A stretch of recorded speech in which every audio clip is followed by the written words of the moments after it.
Olá, boa noite. Estamos de volta com nossos estudos. Nossos amigos aí do Facebook, do WhatsApp. E depois nós vamos ter também, já estou fazendo me preparando para o veicular também no YouTube os nossos estudos. Você vai ter acesso a eles também lá. E nós voltamos então depois de alguns dias. O último estudo nosso foi dia 29 de junho. Já tem um tempinho. Voltamos agora para mais uma parte do nosso estudo. E eu quero deixar aqui uma saudação para nós começarmos o nosso trabalho. Graça e paz da parte de Deus Pai e da de nosso Senhor Jesus Cristo. Gálatas capítulo 1, verso 3. Sejam bem-vindos já, desde agora, você que está chegando aí ao nosso estudo, a esse momento do estudo. Então, graça e paz da parte de Deus Pai e da do nosso Senhor Jesus Cristo. Paulo escrevendo aos Gálatas, no início da sua carta, fazendo a sua saudação. Eu quero aproveitar para agradecer a sua participação. Você que tem participado dos nossos estudos, dos cultos, das transmissões dos cultos lá na Primeira Igreja Batista em Vilhena, pelo Face da igreja, dos nossos estudos aqui pelo meu Face, os comentários que vocês têm feito, as curtidas, visualizações, e que tudo seja realmente para a glória de Deus e que o Evangelho do Senhor Jesus Cristo seja sendo divulgado de várias maneiras, inclusive por essa maneira, por esse método, né? Essa prática aqui que nós estamos usando. E fique à vontade para fazer também perguntas e quem sabe até sugerir algum tipo de estudo bíblico, algum tema, algum assunto que você gostaria de tratar, gostaria de conhecer. E nós vamos preparar na dependência do Espírito Santo e no tempo oportuno nós apresentamos. Vai ser uma sugestão interessante, vai ser uma participação sua interessante para esse tempo. Estou desenvolvendo um projeto paralelo a este, dos estudos em séries, que são os estudos do livro do Apocalipse. E nós já fizemos uma boa parte e estamos trabalhando as cartas que foram endereçadas às igrejas da Ásia no tempo de João, do apóstolo João. O apóstolo João recebeu de Jesus Cristo o conteúdo dessas cartas, e ele escreveu as cartas e enviou as cartas através dos pastores dessas igrejas. Houve um momento em que os pastores foram até a ilha de Patmos, onde estava o apóstolo João, para visitá-lo. Ele que estava encerrado, estava preso, estava com a sua liberdade restringida. Interessante, né? Estava como que em isolamento social, mas a palavra não estava presa.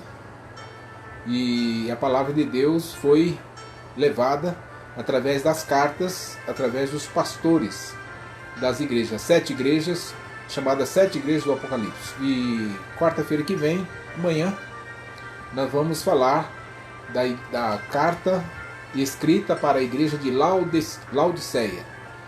Quarta-feira foi a igreja de Filadélfia. E nós vamos dar continuidade então aos nossos estudos. Você está convidado para participar, para assistir e inclusive para fazer perguntas. Questionamentos, dúvidas, né? Para o nosso crescimento. Assim que nós aprendemos. Porque, na verdade, quem ensina não é o pastor, nem o professor da escola bíblica, ou alguém que esteja à frente de um projeto desse. Mas é o Espírito Santo de Deus. Quem ensina mesmo é o Espírito Santo. E nós somos discípulos, nós somos alunos. E Ele nos usa para ensinar. Mas é Ele que ensina, é o Espírito Santo de Deus. E Ele pode te usar também, você, crente em Jesus Cristo. E se você não é crente e quer fazer perguntas, não há problema nenhum. Você pode fazer também. Até para o seu crescimento. Então, e amanhã a partir das 19 horas, nós vamos fazer um estudo bíblico com os jovens da Primeira Igreja Batista em Cerejeiras, a partir das 19 horas. Então, também atendendo aí um pedido dos jovens, da liderança dos jovens ali de Cerejeiras, da Primeira Igreja. Bem, na nossa última lição, nós vimos que, dentro dos passos, né, que Jesus deseja que você faça, lembra do nosso livrinho, né, da nossa revista que nós estamos trabalhando? Que Jesus deseja que você faça, né? Nós já vimos alguns tópicos e agora nós vamos ver. Nós vimos Seja uma Testemunha Fiel, domingo, na última vez, né, que nós reunimos aqui, no dia 29 de junho. E agora nós vamos ver. Sim, acho que nós vimos foi essa aqui. Deixe o Espírito Santo Deus guiar a sua vida.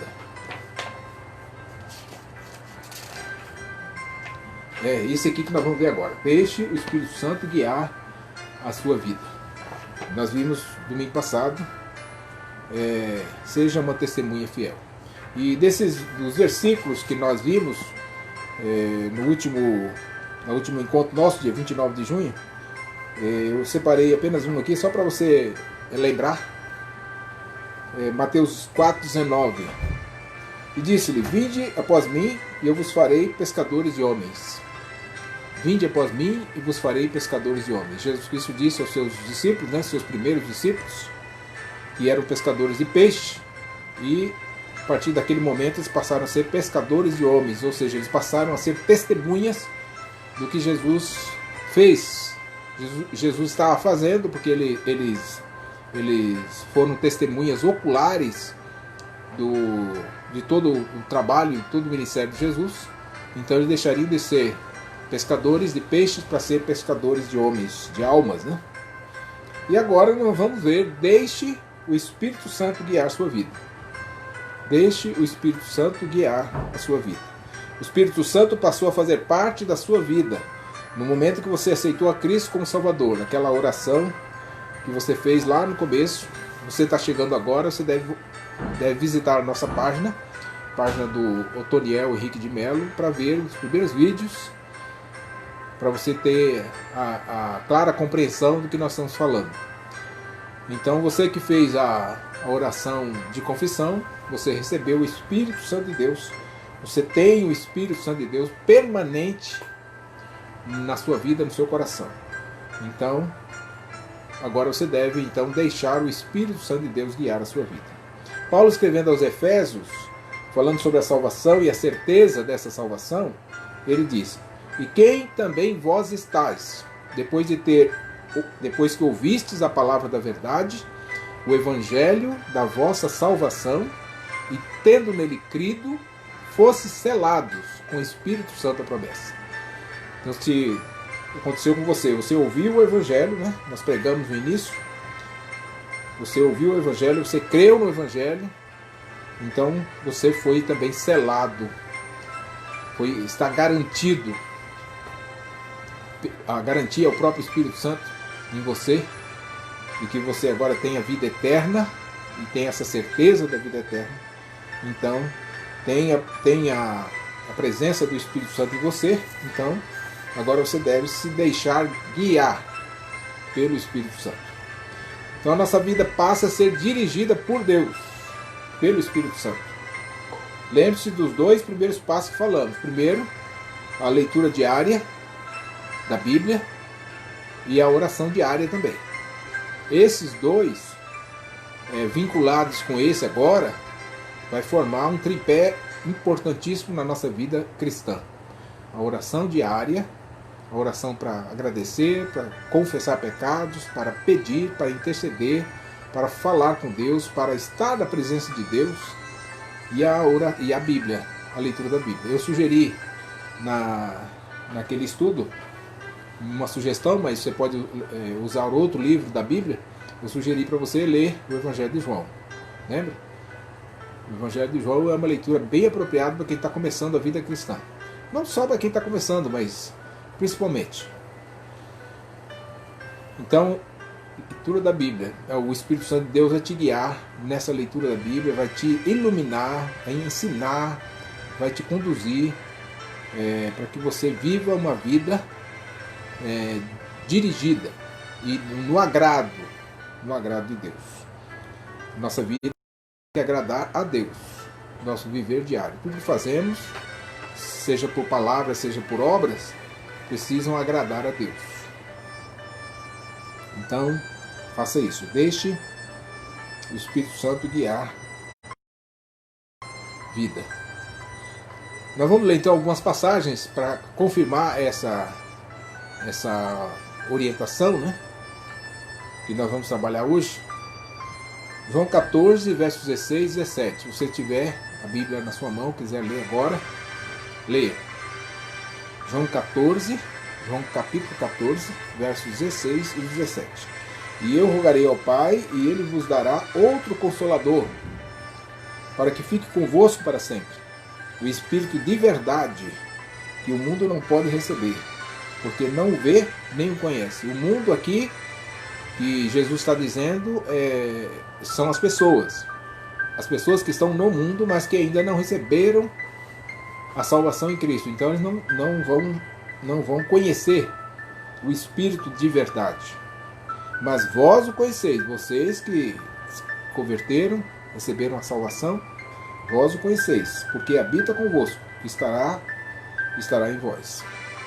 Então, Jesus Cristo dizendo aos discípulos, naquele tempo, já pensando, já se preparando para a morte dele, eu rogarei ao Pai, e ele vos dará outro Consolador, porque Jesus não estaria mais com eles daqui a algum tempo, para que fique convosco para sempre. E isso aconteceu.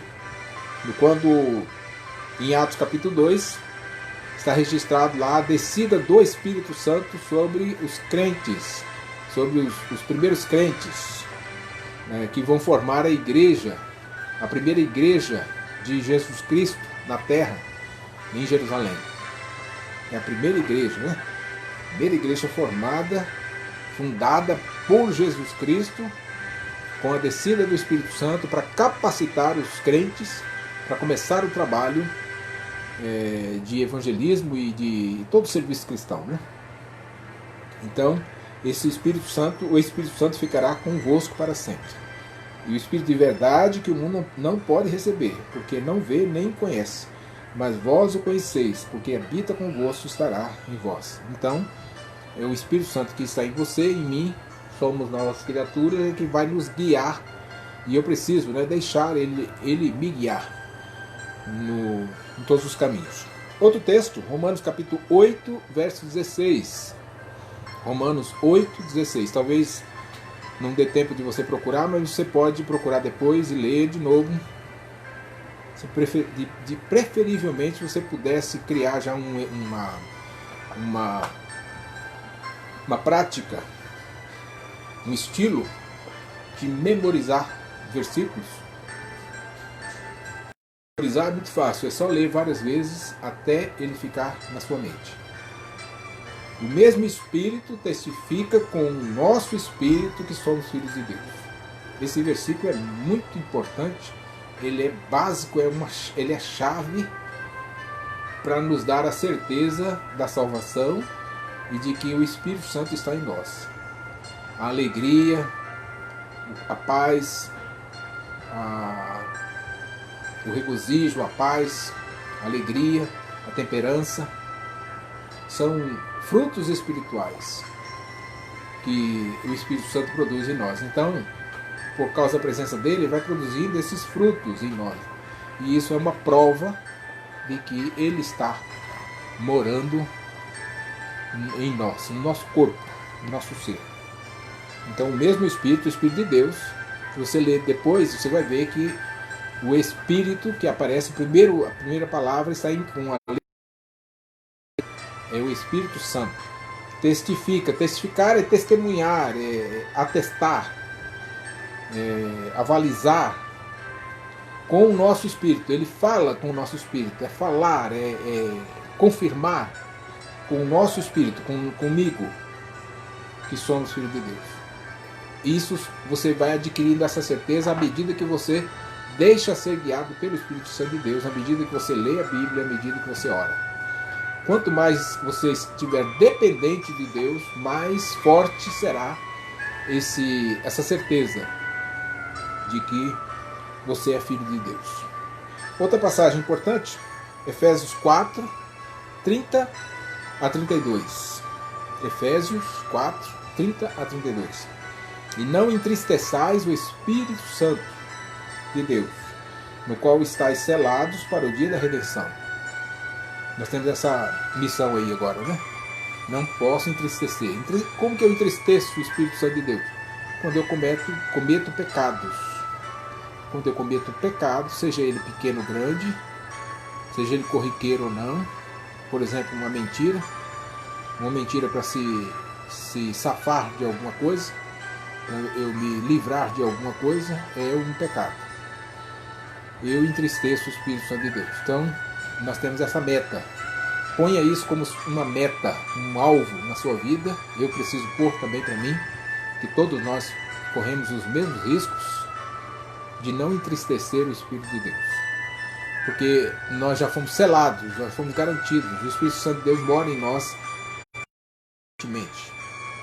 Toda amargura, olha, alguns tipos de pecado que ele vai citar. Toda amargura, ira e cólera, gritaria, blasfêmia e toda malícia sejam tiradas dentre vós.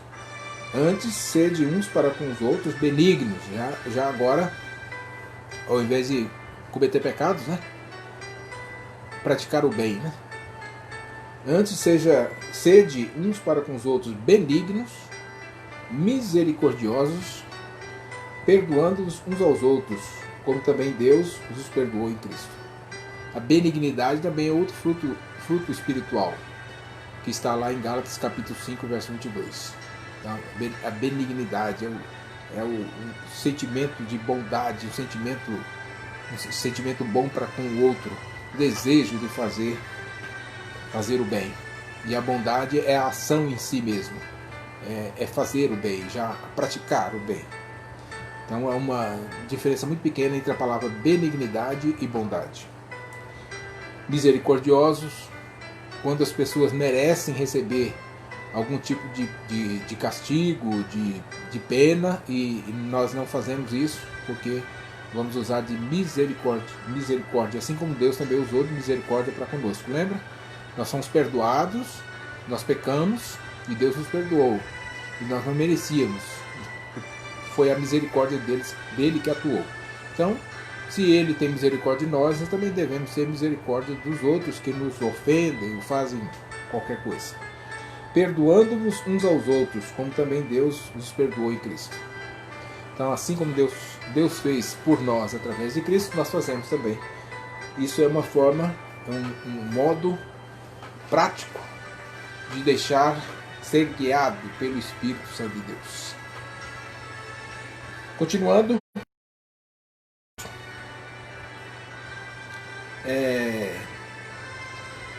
uma outra coisa importante aqui, está em Atos capítulo 1, verso 8. Mas recebereis a virtude do Espírito Santo, que há de vir sobre vós, e ser-me-eis testemunhas, tanto em Jerusalém, como em toda a Judéia, como em toda a Samaria, e até confins da terra. Ser-me-eis testemunhas, tanto em Jerusalém, e quem disse isso foi Jesus, quando estava subindo ao céu. Quando a igreja estava, eles ainda iam receber o Espírito Santo de Deus. Então Jesus ressuscitou, passou com eles 40 dias e subiu ao céu. E nessa subida ao céu é que ele está dizendo isso. Ser-me-eis testemunhas, tanto em Jerusalém, como em toda a Judéia, em Samaria e até os confins da terra. Então o Espírito Santo de Deus também nos capacita nisso, ser testemunha. Ser testemunha. Lembra que eu já disse para você, para todos nós que estamos participando desses estudos, que uma vez que você recebeu a salvação em Cristo, você já deve testemunhar. Não deve esperar nada mais, testemunhar mesmo. Pelo menos, o mínimo que você pode fazer é compartilhar esses vídeos com seus amigos, pessoas que você sabe que ainda não passaram por uma experiência de salvação.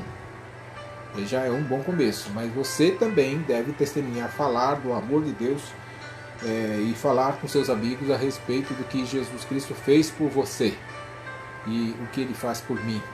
O que Ele fez por mim, eu preciso também testemunhar. Então, deixar ser guiado pelo Espírito de Deus também é ser testemunha de Deus, de Jesus, do Evangelho. Mateus capítulo 10, verso 20: porque não sois vós quem falará, mas o Espírito de vosso Pai é que fala em vós. Então, quando você tomar essa decisão, é uma decisão importante. Eu quero testemunhar. Eu quero testemunhar de Jesus, daquilo que Ele me fez, da alegria que eu tenho no meu coração, da certeza que Ele põe no meu coração, na minha vida, na vida eterna. Eu não vou para o inferno, eu vou para o céu. O próprio Espírito de Deus vai capacitar para que você fale. É claro que é baseado na Escritura, né? Por isso que eu digo que é importante ter versículos, passagens, porções da Bíblia memorizadas. Ou pelo menos carregar uma Bíblia, né? Uma miniatura, a Bíblia em miniatura, uma porção da Palavra de Deus, para você ter o texto para você falar para os seus amigos. Então, leia a Bíblia, ore diariamente e deixe o Espírito Santo de Deus guiar a sua vida. Deixe o Espírito Santo de Deus guiar a sua vida. Inclusive para testemunhar do Evangelho, que é um passo importantíssimo. Isso vai mostrar também que você realmente é uma nova criatura. Se você tem vontade e desejo de conhecer, de testemunhar de Jesus, de falar de Jesus, de continuar a pregação do Evangelho. A pregação chegou até você por alguém. Talvez não foi nem por mim, talvez foi por uma outra pessoa, um outro irmão, que você já ouviu o Evangelho antes, talvez agora que você acordou, mas você já ouviu o Evangelho por outras pessoas, por outros grupos, né? Talvez um culto que você participou em um templo. Não importa, importa que você recebeu o Evangelho e agora você precisa passar, transmitir. Por isso essa palavra muito atual, contextualizada, né? Que é compartilhar. Compartilha aí, né? Curte o vídeo, compartilha, né? A palavra ela é atual e ela é contextualizada e encaixa muito bem nessa questão de passar para frente a mensagem da salvação. Compartilhar não é outra coisa, é passar para frente para outros conhecerem, né? E aí a palavra vai circulando no meio social, né, onde estão as pessoas. E Deus, o Espírito Santo de Deus vai atuando e essas pessoas vão se convencendo do seu pecado, da justiça e do juízo de Deus e vão se convertendo, né? Na verdade não é se convertendo, é o próprio Deus que nos converte, né? A gente fala assim, você se converteu, é um modo de falar, mas teologicamente o próprio Deus é que nos converte, nos convence e nos leva aos pés de Jesus, que é o nosso mediador. E Jesus é que nos leva até Deus, né? E nós recebemos a salvação. Não se esqueça de uma coisa importante também, a questão da igreja, né? Nós estamos nesse período de isolamento social, mas esse isolamento social vai passar. Vai chegar uma hora que nós vamos passando das fases, né? Aquelas fases de isolamento que os decretos municipais, estaduais, federais têm, fase 1, 2, 3 e 4. Vai chegar um momento que nós estaremos totalmente livres para cultuar juntos. Então, não perca a oportunidade, não deixe passar, não deixe que o diabo haja na sua vida e que você fique afastado, desligado, alienado da comunidade cristã. Você precisa se inteirar e estar envolvido em um grupo neotestamentário. É só essa a minha preocupação. E a minha oração por você é que Deus o conduza para uma igreja. Quando eu falo igreja, não estou falando do templo, não. Estou falando do grupo de pessoas. Uma igreja neotestamentária. Uma igreja que é dirigida às suas doutrinas, às suas práticas, à sua vida pelo Novo Testamento. Pelo Novo Testamento. Isso é muito importante. Para que você não seja, de alguma forma, enganado. E que o Espírito Santo de Deus, pela misericórdia dele, ilumine o seu coração para que isso aconteça. E isso, se você pedir com sinceridade, com ardor, com muita vontade de crescer e desenvolver a sua vida cristã, Deus vai lhe conceder. Que você esteja ligado a uma igreja neotestamentária. Se você estiver em Vilhena, nós teremos o maior prazer de dar a você essa assistência. Não só eu como pastor, mas a primeira igreja Batista de Vilhena terá o maior prazer de dar essa assistência a você. Então, passando o período do isolamento, dos decretos serem revogados, né? Não esqueça disso. Volte, procure. Talvez você seja um crente já que está afastado da comunhão de Deus e da igreja, então oportunidade para você voltar e restaurar a sua comunhão com Deus e com a igreja. Então não existe crente sem igreja. Volto a dizer, igreja não é o templo, igreja são as pessoas que cultuam, que louvam, que adoram, que testemunham, que intercedem, que oram, que prestam culto a Deus, que ajudam uns aos outros e ajudam os de fora também. A igreja do Senhor não é para ajudar só os de dentro, não. Ela também ajuda os de fora. Independente se eles são crentes, se não, se gostam do Evangelho, se não gostam. A igreja de Jesus ela tem essa vocação, a vocação da misericórdia, né? E de socorrer os aflitos, socorrer os pobres, necessitados, as viúvas, os órfãos, qualquer pessoa que precise de um socorro material, espiritual, psicológico, emocional, enfim. E a igreja de Jesus Cristo, ela tem essa missão, essa vocação também para fazer. Então esteja ligado, esteja integrado à igreja do Senhor Jesus. Que Deus te abençoe. Amanhã nós estamos ao vivo no Face da igreja para estudar o Apocalipse. E quinta-feira nós vamos fazer o estudo bíblico com jovens da PIB de Cerejeiro, mas vai ser pelo WhatsApp, vai ser um grupo que a irmã vai criar. E depois, não sei se tiver como, nós vamos tornar público, senão não tem problema. E domingo que vem, a nossa transmissão do culto lá, dentro do templo, né? Da primeira igreja Batista em Vilhena, com os irmãos que têm ido a bíblica quanto no culto da noite. Deus te abençoe grandemente. Nós vamos encerrar esse trabalho aqui. Até a próxima oportunidade.